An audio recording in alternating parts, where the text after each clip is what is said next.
before we get going, I think I'm supposed to tell you to like and subscribe to these videos as I'm doing 2 to 3 a week now. I think I'm maybe supposed to say that you should smash that like and subscribe button. I think that's the term. Okay, so do that first. I've hated HR in corporate as long as I can remember, and lo and frickin' behold, I actually have a master's in organizational development. I'm not sure why entirely. That has HR within the title of the master's. So I guess I studied it for 2 years. Nice. Let's run down some of the issues with HR real fast. I think you'll probably know most of these, but I might be able to give you a little bit more color.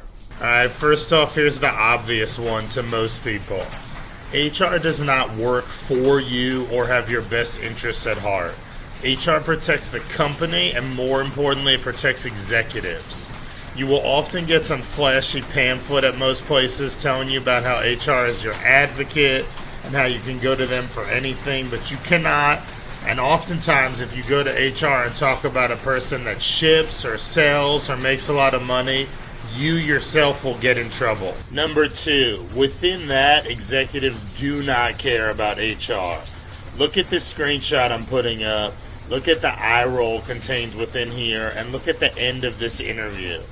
Executives use HR as a place to stash projects they don't want to deal with, like inclusion and belonging and retention numbers.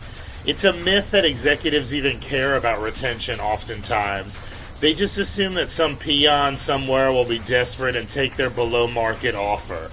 If you try to have a meeting with a bigwig about retention numbers supposedly owned by HR, they will often cancel that meeting 3 times, and then when it happens, they're going to be looking up golf swing tips on Instagram. These things are unfortunately true. Number 3. HR is terrible at data, which is paradoxical because it should be a department that's entirely data-driven. Screenshot time. I don't know exactly what Lawler Boudreau is here, but this kind of seems damning. Basically, these systems HR is tasked with buying and utilizing aren't even helping with human capital decisions. Okay, sweet. Data is useless if all you do is collect it. It needs to help with or improve some aspect of decision making. Number 4, HR loves, and I mean loves, rules, but the rules often trump logic. You can see some examples of that here. When rules trump logic, people leave. That's a pretty simple one, I think. Number 5. HR doesn't understand the business because they tend to be very focused on tasks and pointless initiatives that executive tossed over the fence to them. You can see some of this in this screenshot.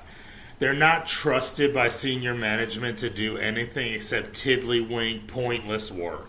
The overall major issue I've always had with HR is that it tends to end up encapsulating some of the most important softer issues inside an organization. How we hire, how we bring different groups together, diversity, inclusion, belonging, etc. And yet, because it has no power and focuses on toothless initiatives and pleasing the existing power core, it's basically the department where good ideas and concepts go for a long, slow death by PowerPoint and Excel. We also tend to associate it, unfortunately, with crazy middle-aged women who make everything harder while wearing their coffee is my spirit animal sweater, and that's not the best look either. So could we fix HR? It's not easy. It's actually very hard. But here's 4 quick ideas. First of all, remove recruiting from under HR and put it with business development. Your people are an asset, so getting good people should be considered a form of developing your business. Executives will thus care more. Number 2, find 3 to 5 metrics that about people that executives care the most about. Have HR constantly run those metrics into a dashboard and report on them. It's probably cost per hire, overall recruiting spend, etc. It's something. Number 3, empower managers, not HR, managers to deal with issues around belonging and inclusion and leading functional teams instead of sending them to HR to die. And finally, number 4, admit that HR doesn't generate revenue, but it could be a source of some good business data. Essentially, it's a necessary evil organizations until we can fully automate it. What else would you add on HR?